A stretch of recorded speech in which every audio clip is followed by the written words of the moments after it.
Hey everyone, so Hawaii has issued a letter to all medical marijuana users that they must voluntarily surrender their firearms. You heard that correctly. If you use marijuana medicinally, as prescribed by a doctor, you are disqualified from owning a firearm and you must hand it in to the Hawaiian government.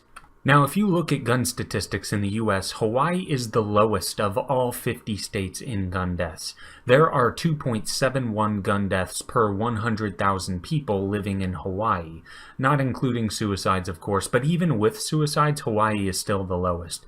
So this is essentially a paranoid law that is overreacting to a non-existent situation. What this tells me is that this has absolutely nothing to do with keeping anyone safe or preventing any sort of chaos.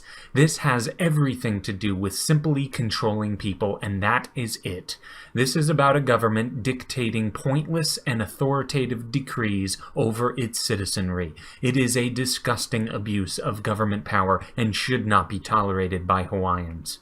And what about marijuana itself? What exactly does the use of marijuana have to do with gun violence? Where are the bodies of those killed because of someone going crazy from marijuana?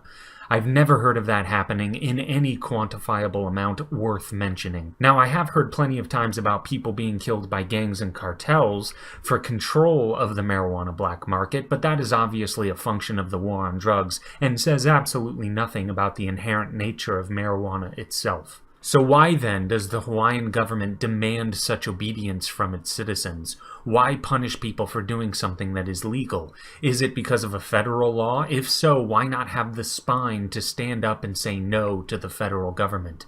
How about not shredding people's natural rights because people from Washington, D.C., a city nearly 5,000 miles away from Hawaii, says you have to comply? All in all, this is just yet another example of how our government is going down the road of authoritarianism. They get to tell you under what conditions your natural rights will be recognized. You, as a supposedly free human being, should be allowed to consume marijuana, a plant that apparently just makes you kind of hungry, tired, and goofy.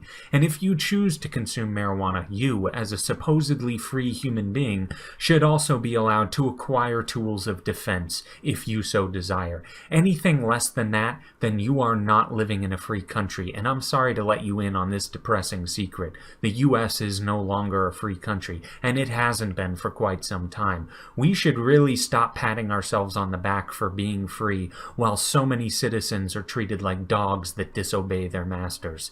Thank you, and that is all.